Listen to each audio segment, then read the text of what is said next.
Good afternoon. Thank you, Mark, for inviting me and giving me the opportunity to talk about sustainability. I suppose that I deserve the invitation on the basis of the report that I did for the Commission, Sustainability Now. I hope that at least some of you in the audience have had a chance of looking at it. If not, it's beginning to be a year and a half old, but I think it hasn't taken too many gray hairs yet. And I think most of what I discuss, I try to argue in the report, is still on the to-do list rather than done.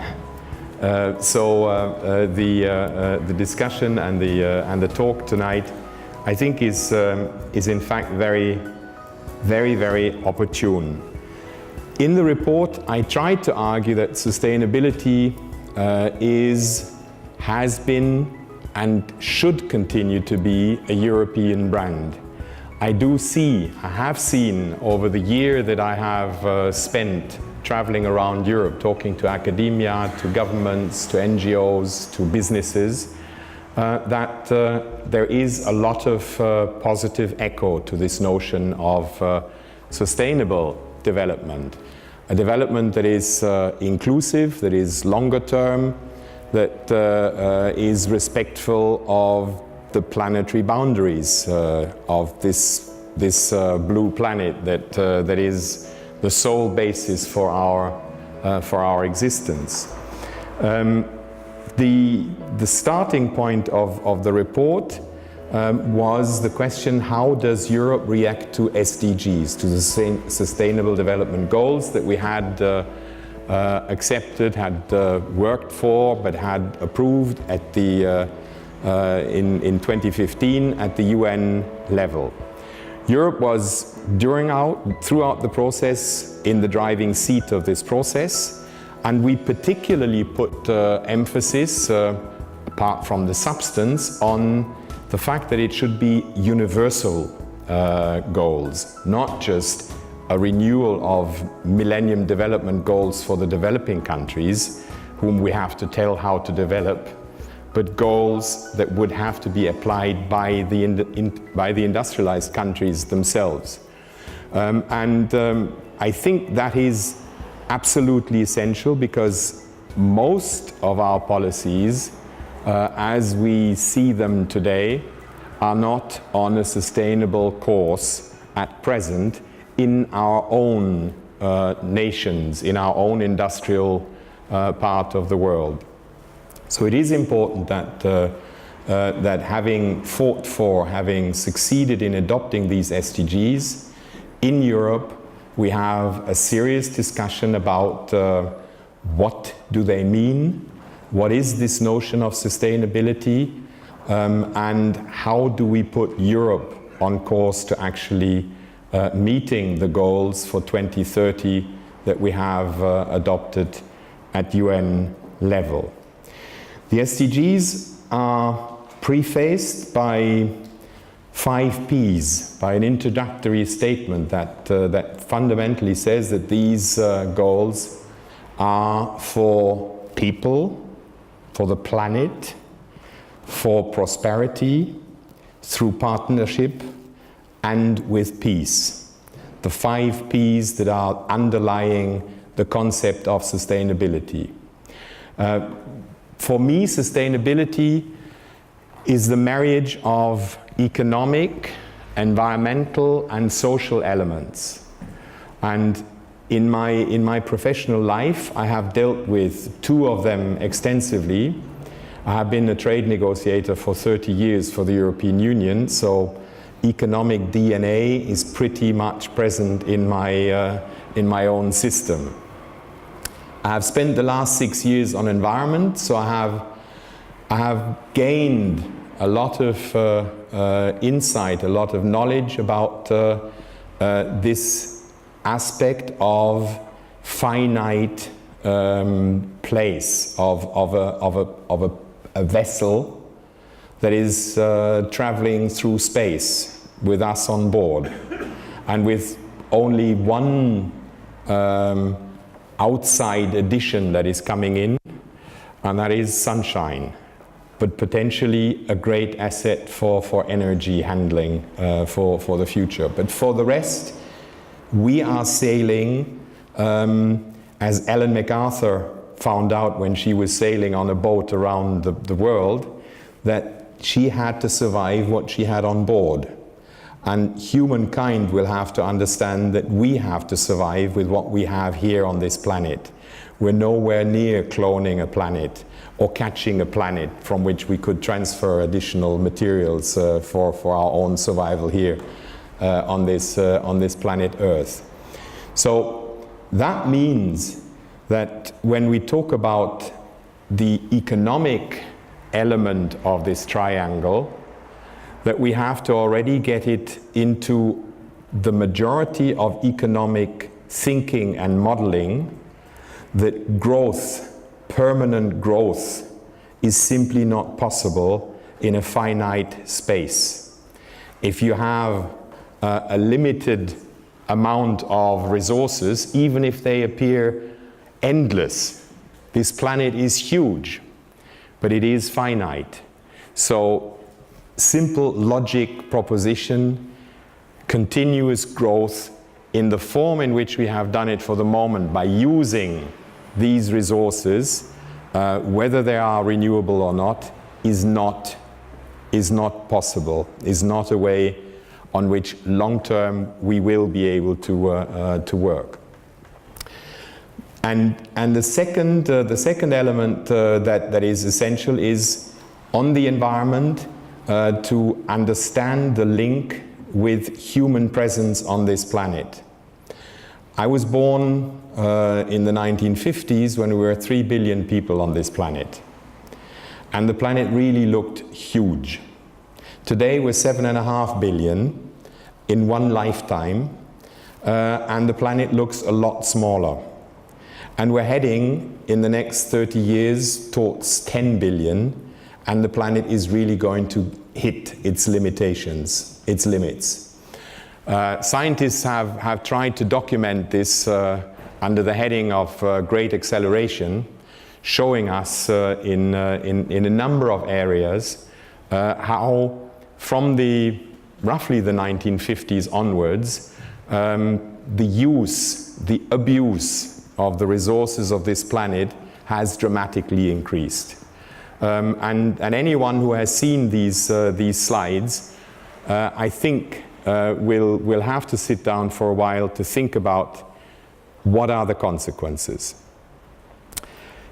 The one element that surprised me most in my work on this report was the social aspect, because it's an area where I have to admit I haven't professionally been involved.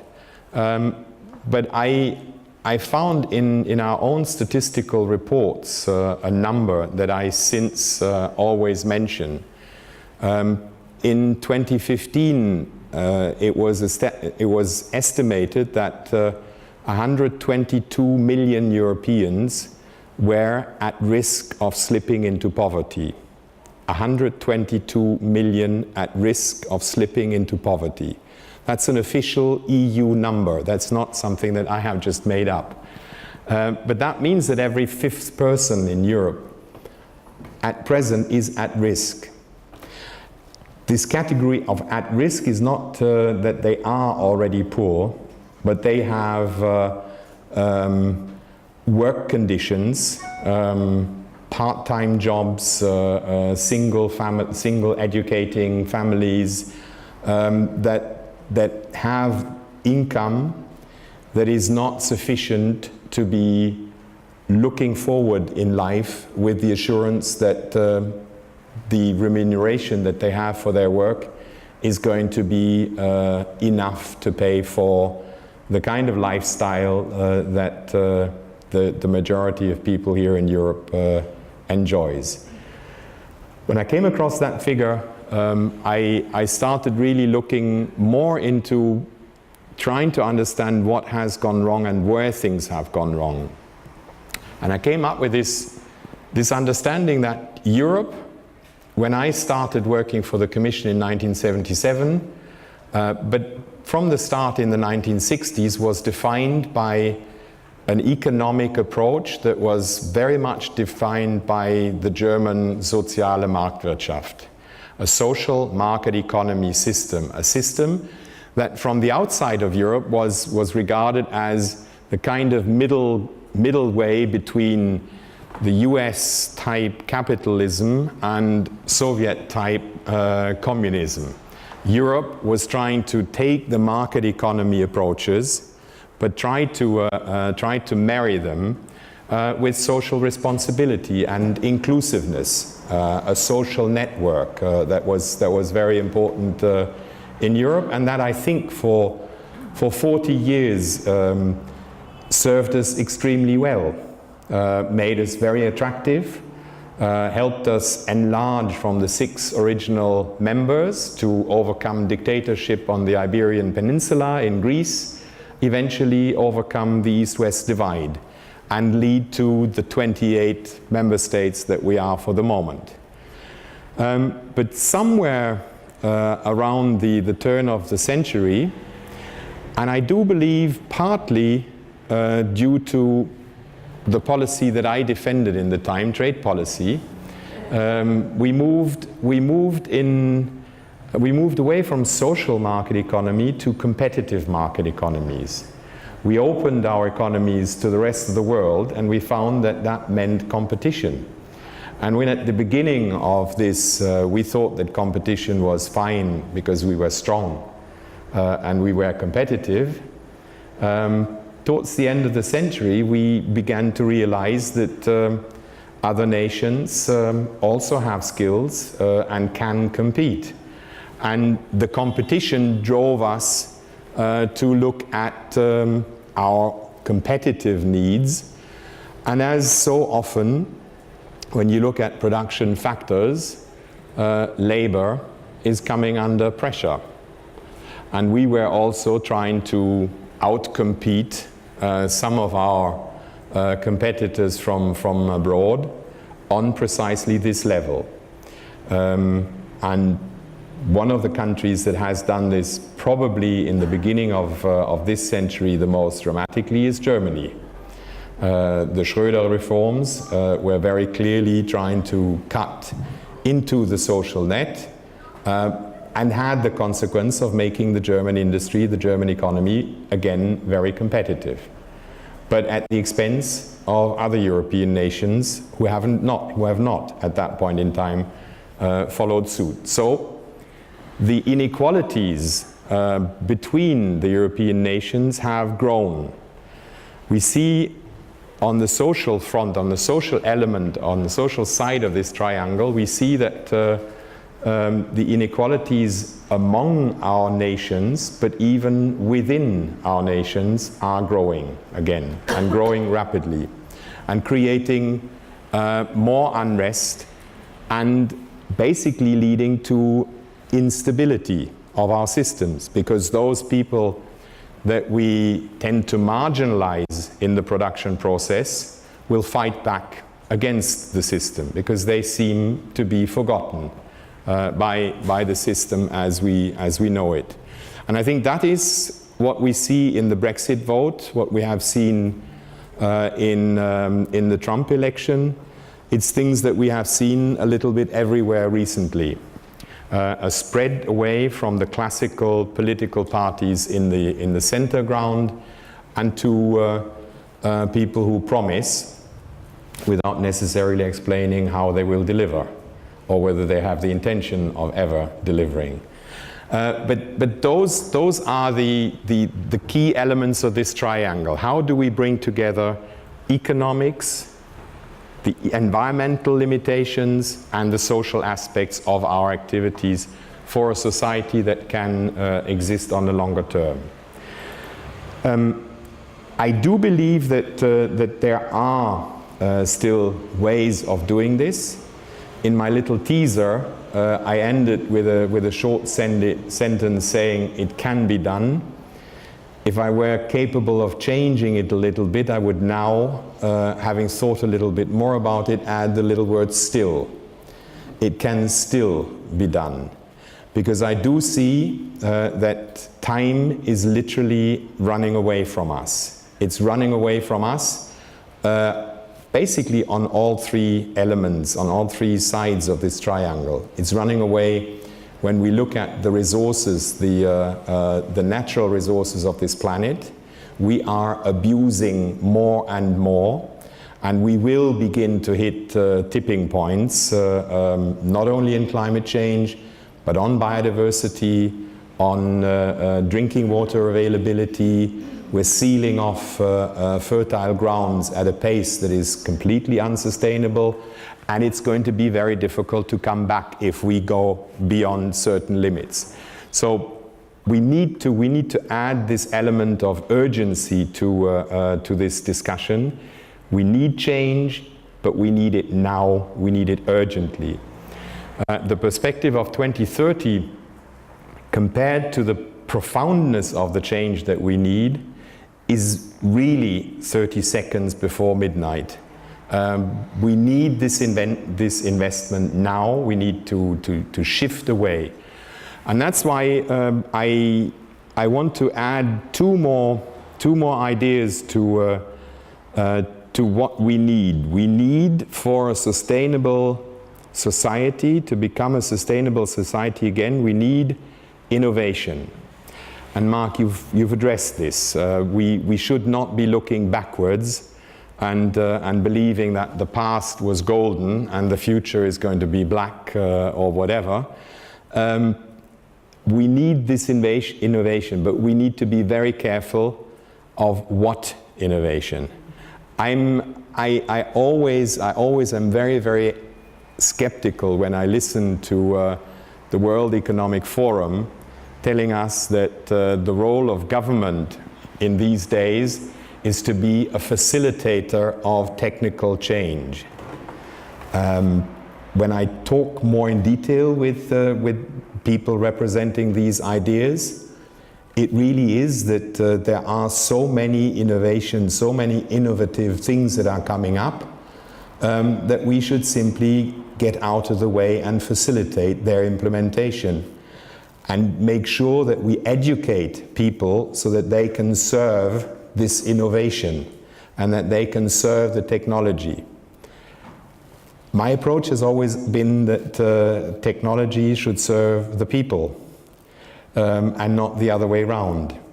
And I think we need to be very careful. I found some quotes in preparing for this lecture. And there's one that I really thought was quite appropriate for this, where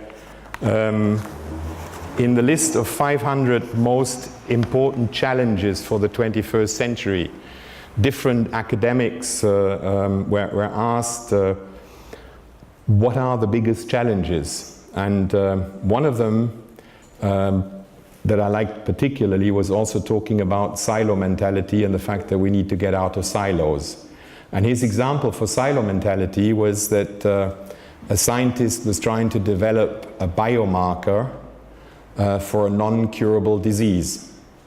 Now, at the outset, that may sound a rather interesting question, until he says in this quote, the researcher met some people outside her box, and the first question came back, why would you want to do this? To produce despair?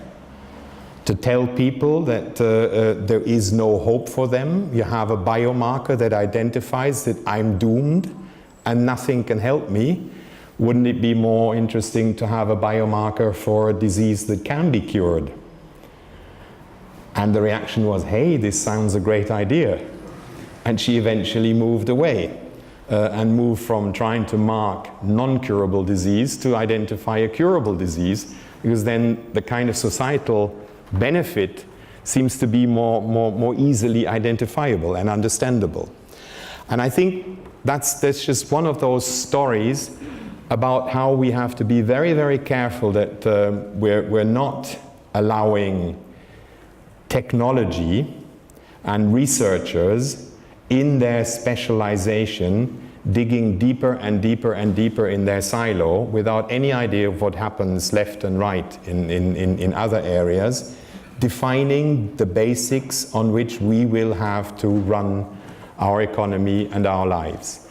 And I think that's very important. So yes to innovation, but responsible, sustainable innovation.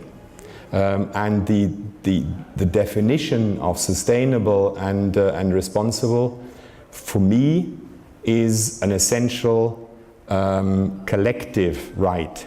It is countries, it's societies that have to define what are the rails within which they define their future, their acceptable future.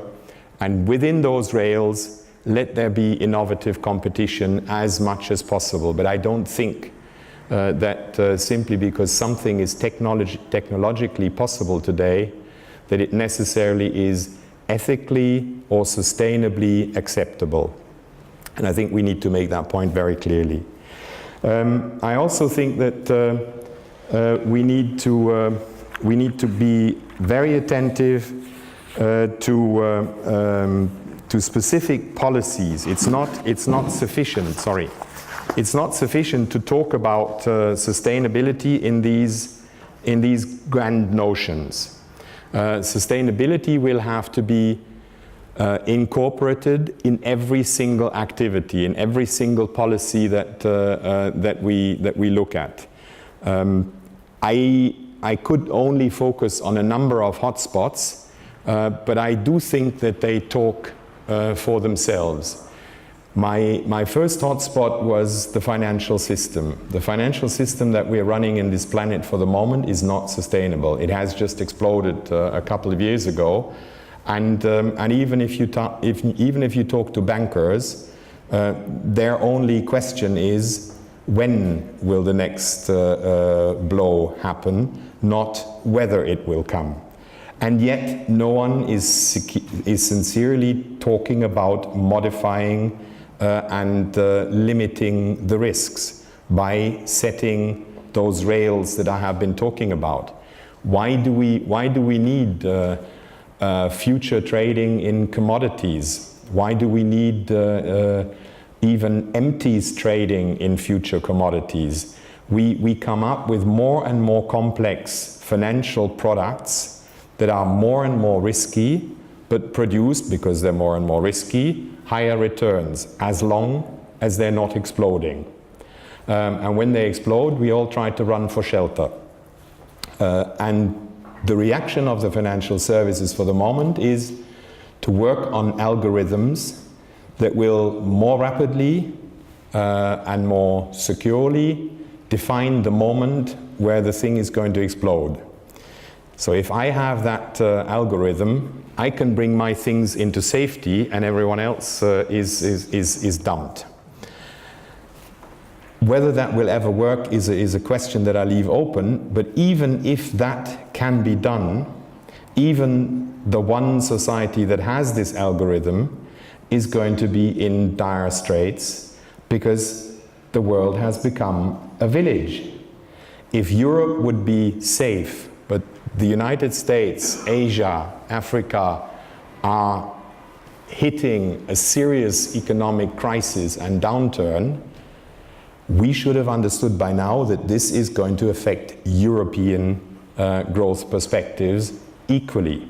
Perhaps a little bit later, but we're going to be equally hit by these. So resilience, the notion that Mark, you also mentioned, as a competitor to sustainability, I think is not the right way forward.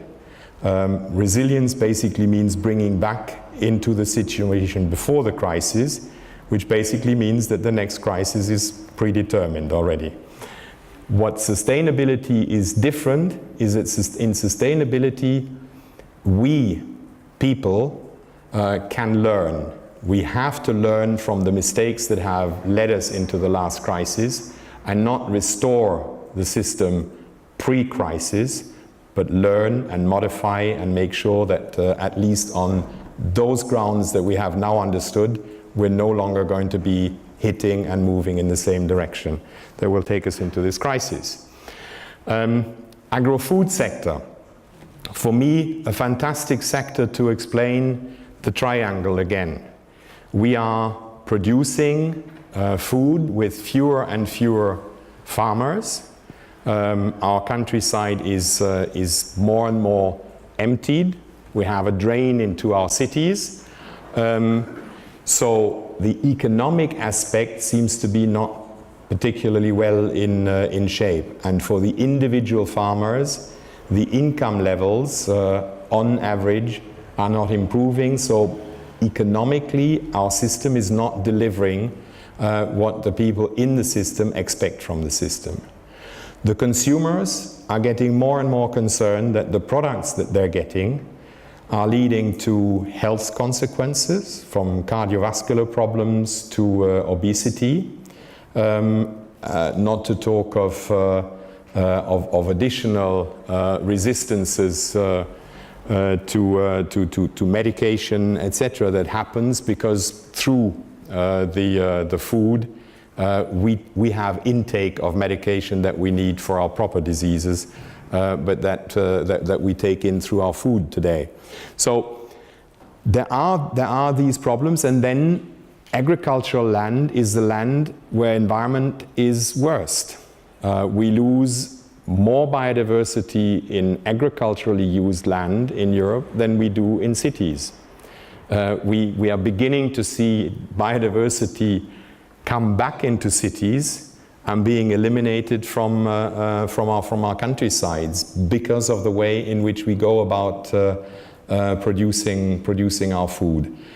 This is not sustainable. None of the elements of this triangle is sustainable, and I hope that the next midterm reform for the CAP, for our Common Agricultural Policy, will move away from supporting simply farms on the basis of acreage, of the area worked upon, and move towards support for the ways in which the agricultural production is taking place, and obviously they're looking at environmentally friendly ways of producing.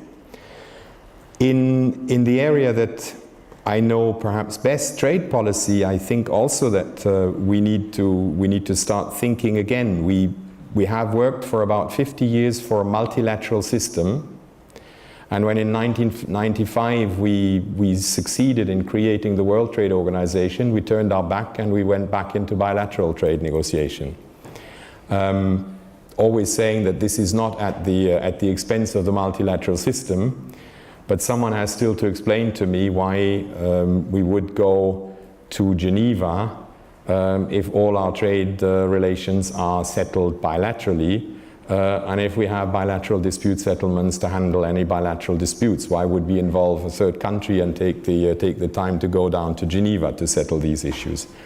I have the impression that our trade policy for the moment is making perfection, eliminating the last digit of barrier that still exists in the international trade, the enemy of the good, which is a system, a multilateral system that is the most open trading environment that this planet has ever known historically.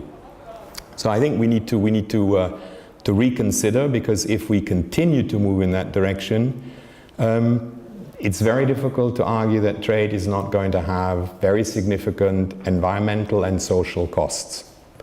So I think we need to look at those elements. There are many more policies that are wrong, but I do think that we can address those questions, and that there are ways of addressing them, and that means coming back to two things: one, education, and two, governance.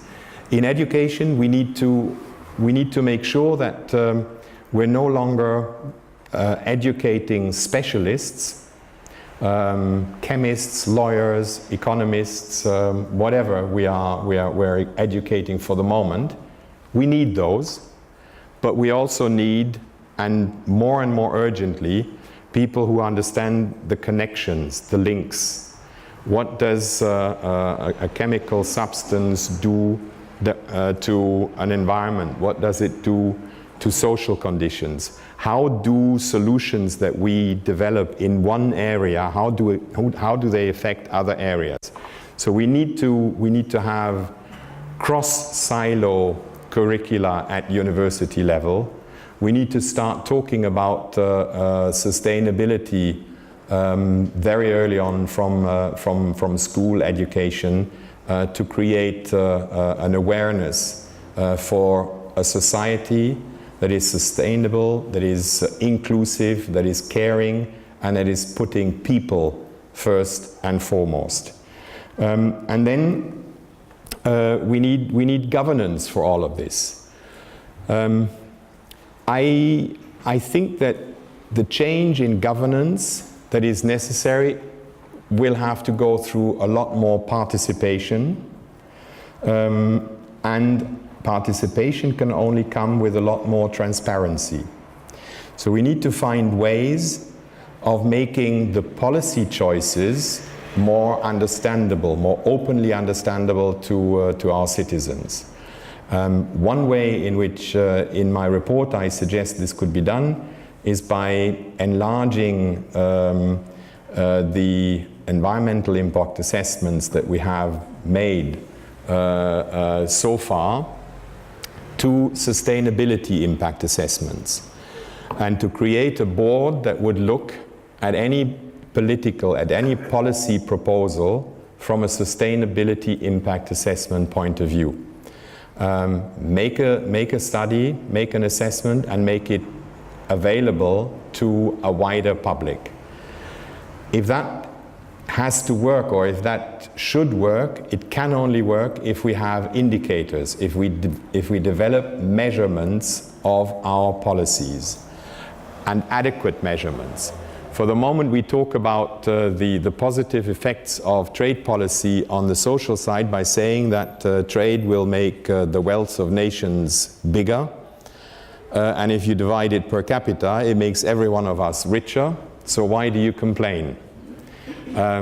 That may have worked for a couple of years, but by now people have put their hands in their pockets, and they're finding that, well, it's not my pockets that are getting the wealth per capita increase that you're talking about. So there must be something not quite right. And I think we need to develop appropriate measurements and put these measurements at the disposal of assessment systems in a more timely fashion. Luxembourg, our official statistical office, produces a lot of very good statistical material, but on average with 3-4 years delay. If we want to conduct policy assessments, if we want to have influence on our political decisions, then that has to be cut at least in half. We need much more rapid return for parliaments, for the politicians, of the effects of the measures that they are taking, so that correction can be undertaken, and that we can actually create an environment that is supportive of what we claim to be heading at. We claim to be heading at no more fossil fuel as energy source, and we pay 450 billion euros a year in subsidies for oil, for petrol. Those kind of contradictions are just not sustainable and not lead us in a sustainable direction. And there are many of those examples. I can't list them all, but we have to introduce coherence in our policy making. We have to make sure that we have the measurement, the indicators that tell us whether the measures we're taking are taking us in the direction that we're claiming them to take us.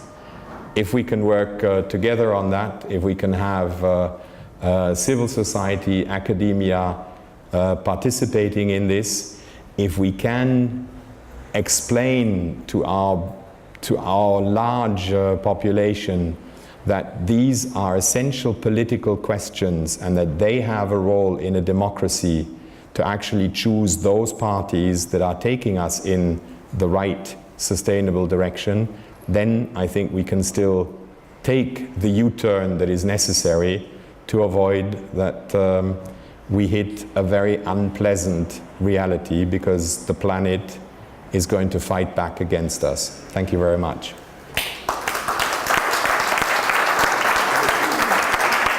Well, I would like first of all to thank the previous speaker for his wonderful appeal to politics with very strong arguments and very strong elements. As Club of Rome, as Mark said, we try to be a forum for discussion on these things, and especially using, well, a scientific approach. And then not a siloed scientific approach, not specialists each coming with a technical solution or whatever, but with the systemic approach, of which, for example, the first report of the club, to the Club of Rome, The Limits to Growth, was written under the leadership of Donella Meadows, who has written a beautiful book on thinking in systems, which I recommend to all of you. It's easy and it's fun. So what I will do is I will just add a little bit of scientific reflection on the analysis that you made. So I step out of the siloed analysis and I try to give a systemic analysis, because that helps to integrate a lot of the elements, especially also the social element which you have offered. And I would do that both as a member of the Club of Rome. I'm a researcher working on social sustainability and poverty, but currently I'm also working for a European Horizon 2020 project called FoTRRIS. I'll show the title again, which means fostering the transition towards responsible research and innovation systems. So part of my reflections come from, or inspired by that as well.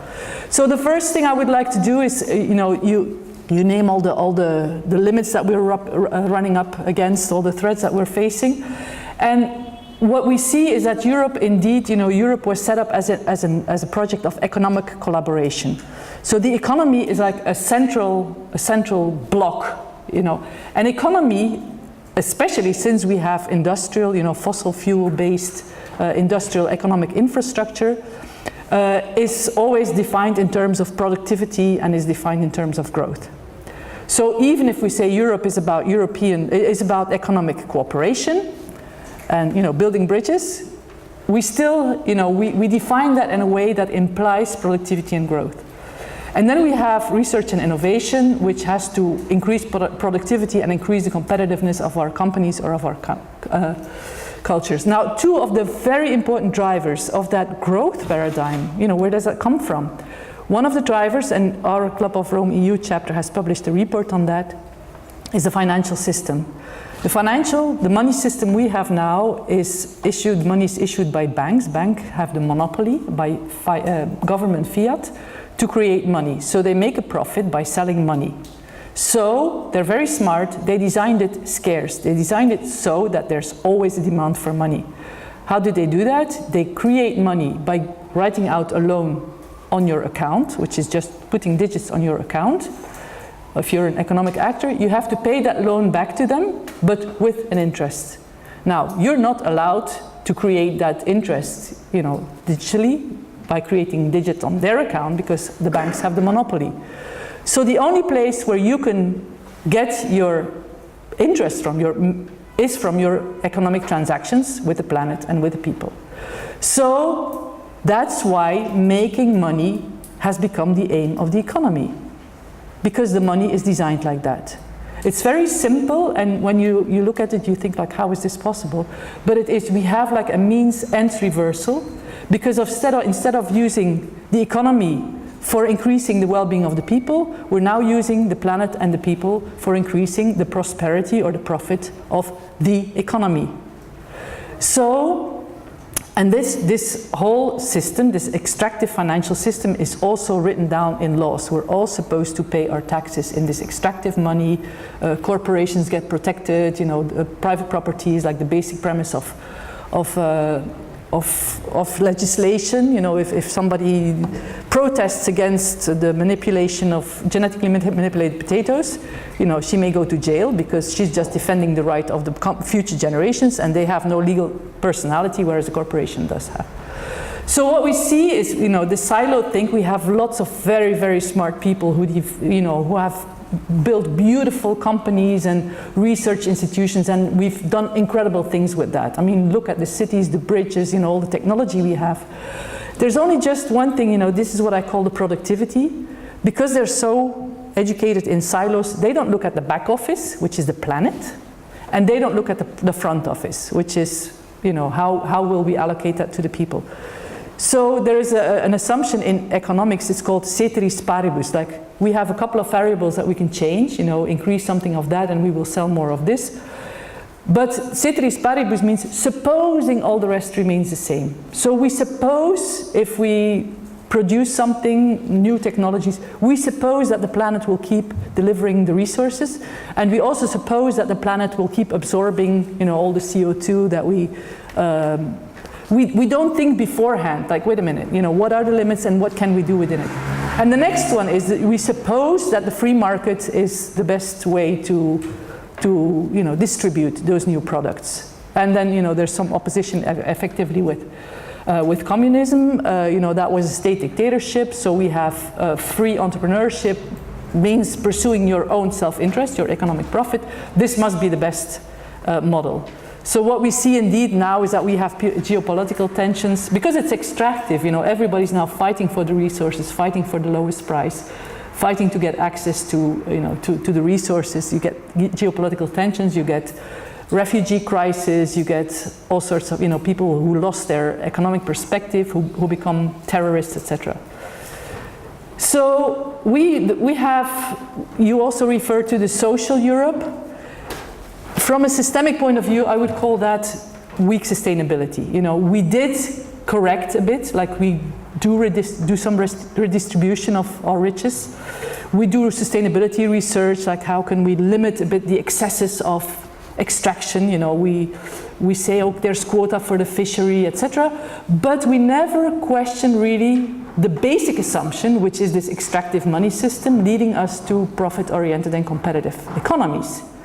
So we keep that intact, and then we do some marginal corrections on the side. So that's why I call it weak, because we've done that for many years, and as Karel has told us, it just drips away again because the resources get more and more scarce. So sorry about the social thing, there's no money for art, there's no money for poverty, there's, you know, it all falls away. It's only there for, you know, for the real hard productivity and profit-oriented things.